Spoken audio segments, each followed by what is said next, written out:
avec Romain Gubert. Bonsoir Romain, là vous parlez économie. Bonsoir Christian Jacob. Alors en 2007, François Fillon s'était fait taper sur les doigts par Nicolas Sarkozy parce qu'il avait dit cette phrase « Je suis à la tête d'un État en faillite ». Aujourd'hui, on a l'impression, et quand on regarde il y a quelques jours ces déclarations, ça y est, on a le droit de le dire. Qu'est-ce que c'est qu'être à la tête d'un État en faillite ? Ça n'est pas la situation de la France, déjà, pour commencer. La France, aujourd'hui, d'abord, est une signature qui est reconnue sur les marchés. Nous venons de mettre en place un deuxième plan de retour à l'équilibre budgétaire qui va nous permettre d'être en 2013 avec un déficit de moins de 3%. Et donc, un plan qui est parfaitement équilibré, une capacité, encore une fois j'insiste sur ce point, on l'a évoqué tout à l'heure avec Olivier Mazerolle, une capacité de réaction extrêmement rapide, et ça c'est la force de nos institutions, et c'est la différence avec des pays comme l'Italie ou la Grèce ou d'autres pays. Donc aujourd'hui, nous sommes dans une période de tourmente internationale, tourmente sur la zone euro. Est-ce que le pays est en faillite ? Non, le pays n'est pas en faillite, mais il nécessite des ajustements du fait d'un taux de croissance sur la zone euro qui est plus faible que les prévisions que nous avions eues, et donc nous devons corriger notre budget de façon à répondre aux objectifs que nous sommes fixés, celui d'un retour à l'équilibre. On a l'impression quand même que Nicolas Sarkozy est obligé, pour lutter contre les attaques des marchés, de détricoter tout ce qu'il a fait depuis 2007. La loi TEPA, il n'en reste plus grand-chose.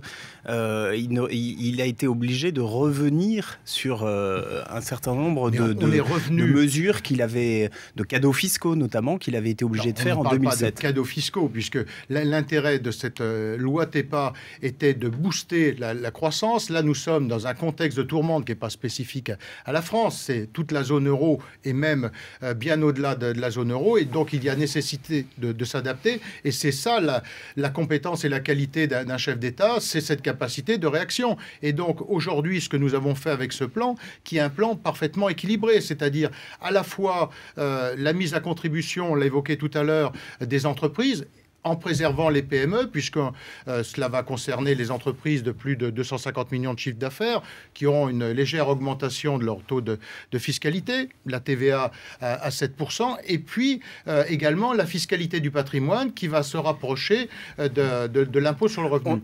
Et l'autre point qui est vraiment peut-être l'essentiel dans ce plan, plus de 60% du plan, c'est une diminution des dépenses, c'est-à-dire qu'on assainit notre budget. Alors justement, c'est aussi la remarque que font les agences de notation, les marchés, tous ceux qui attaquent la France en ce moment, c'est de ne pas tailler assez dans les dépenses. Qu'est-ce qu'il faudrait faire pour aller plus loin ?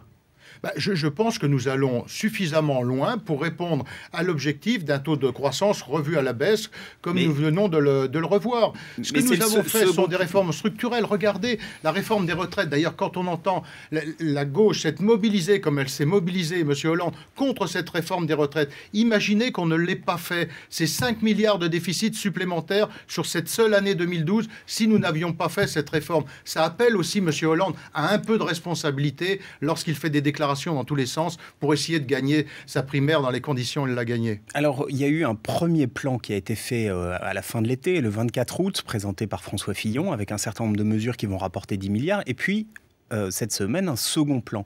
Est-ce que finalement, on n'a pas l'impression d'une espèce de panique vis-à-vis des attaques et on ne va pas en avoir un troisième dans 3 semaines, 1 mois, au gré des circonstances ? On n'est absolument pas dans une situation de panique. On était dans une situation, dans une première réaction le 24 août avec les mesures qui répondaient donc à la réduction de notre déficit sur un taux de croissance qui était à 1,75 à l'époque. Ensuite, ce taux de croissance a été révisé sur l'ensemble de la zone. Donc, nous avons adapté avec des réformes structurelles. Et encore une fois, sur les 17 milliards d'euros qui seront l'économie en année de croisière, c'est plus de 50% de dépenses. Mais quand la Commission évoque... Pardon, professeur Jacob, enfin, vous êtes président du groupe UMP à l'Assemblée nationale.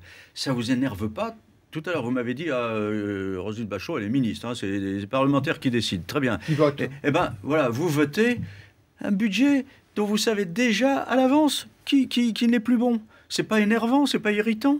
Non, c'est tout simplement être pragmatique, c'est-à-dire qu'un budget, on le fait en fonction d'une prévision de croissance, et quand cette prévision de croissance est modifiée, eh bien on corrige le budget, et ça n'est pas pour autant que le budget est caduc, comme on a pu l'entendre, ça n'a rien à voir. Alors, ce qui a été voté dans le budget est voté, mais nous corrigeons avec ce plan, qui est encore une fois un plan parfaitement équilibré, qui respecte aussi les personnes les plus fragiles. Quand la Commission européenne évoque une possible récession, et c'est vrai qu'un certain nombre d'économistes parient sur une récession pour l'année prochaine, pour la France, dans quoi vous allez tailler? Comment vous allez faire si effectivement la France entre en récession?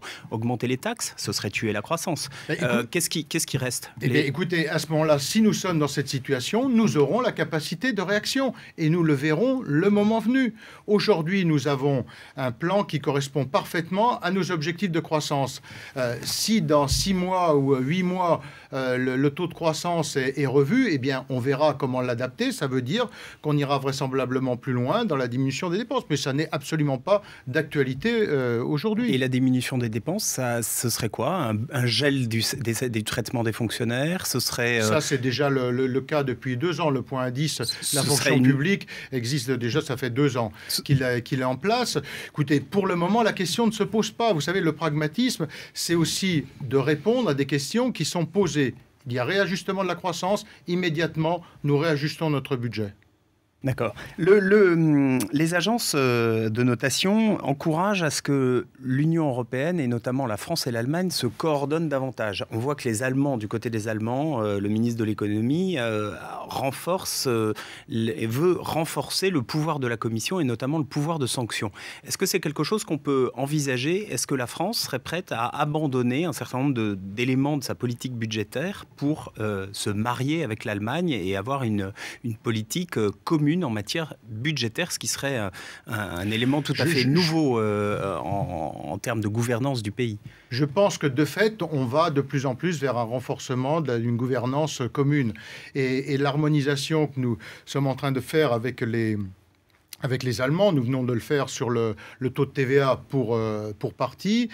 Nous travaillons de manière de plus en plus étroite. La commission des finances de l'Assemblée nationale rencontre régulièrement celle de Bundestag et nous allons effectivement vers plus de convergence, mais aussi une gouvernance renforcée. Alors, parce qu'un des points de faiblesse que nous avons vu dans cette crise, c'est que lorsque la monnaie unique a été créée, a été mise en place, si parallèlement il n'y a pas eu de gouvernance, ça a été ça aussi la difficulté. Les moyens de contrôle qui font qu'un certain nombre de pays, et c'était le cas notamment de la Grèce, on le voit bien aujourd'hui, ont pu rentrer sans avoir sur des déclarations qui n'ont peut-être pas été contrôlées ou vérifiées comme elles l'auraient dû. Et donc ça veut dire qu'il faut aussi renforcer ça voudrait dire contrôle. qu'au-delà d'une politique budgétaire commune, il faudrait donc avoir des dépenses qui ressemblent les unes aux autres. Et notamment, par exemple, le traitement social du chômage. En Allemagne, aujourd'hui, le traitement social du chômage est beaucoup plus strict qu'en France. C'est-à-dire le chômeur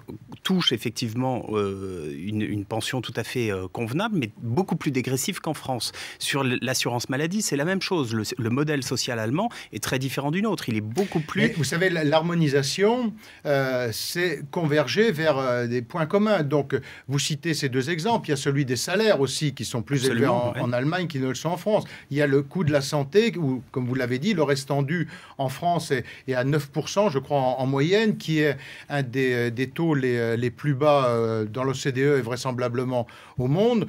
Donc le rapprochement doit se faire sur les différents points. Ça ne se fait pas par un claquement de doigts, mais par un travail en commun, et nous le renforçons au quotidien. D'ailleurs, nous avons bien vu dans cette période de crise d'où est venue l'initiative. Elle est venue en permanence de Nicolas Sarkozy et d'Angela Merkel.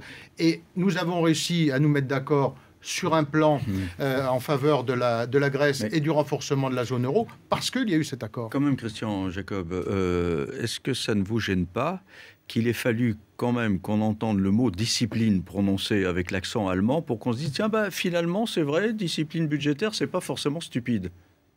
Non, tout d'abord, sur le plan qui a été mis en place, le dernier plan, non, mais d'une façon pour revenir à l'équilibre. Non, mais très concret. On peut parler globalement, mais on peut parler concrètement. Discipline budgétaire. Non, je vois ça pas vient de sur l'Allemagne et pas de la France. Non. le plan qui a été présenté est un plan français et qui répond à des objectifs que nous sommes fixés, sur lesquels le gouvernement a travaillé. Dans un cadre de discipline. Non, on est dans un cadre d'harmonisation et d'équilibre budgétaire et de règles d'or. Là aussi, soulignons, mais je veux revenir d'un point là-dessus, l'irresponsabilité, encore une fois, de la gauche. Lorsque M. Hollande refuse la règle d'or, on est dans le n'importe quoi. Nous voyons bien qu'aujourd'hui, cette crise qui touche notamment tout ce qui concerne la dette publique, et nous sommes un pays où il y a une dette publique qui est relativement élevée, où il y a une dépense publique élevée aussi, 56% de la richesse nationale va vers la dépense publique. Mais ça, c'est depuis 30 ans, donc c'est autant de gouvernements de droite que de gouvernements de gauche. Mais la nécessité d'harmonisation se fait sentir de manière beaucoup plus forte aujourd'hui, parce que nous sommes dans une période avec une crise sans précédent. J'ai 10 secondes. 10 secondes. Alors, un jeu de oui ni non. Fiscalisation des allocations familiales, oui ou non? Totalement opposé. Droit de succession, suppression d'une mesure qui a été faite en 2007. Est-ce que vous êtes pour rehausser la taxation des droits de succession? Nous l'avons déjà aménagé. Je ne suis pas persuadé qu'il faille y revenir, mais pourquoi pas? Ça peut faire partie de points de discussion. Et la journée de solidarité? Je pense qu'au jour d'aujourd'hui, ce n'est pas d'actualité. Trop compliqué techniquement à faire. Merci, on a presque tenu en 10 secondes, formidable. On marque un temps de pause pour le journal de 19h qui va être présenté par Lucie Nutin tout à l'heure, et puis on se retrouve, Christian Jacob. Merci Romain.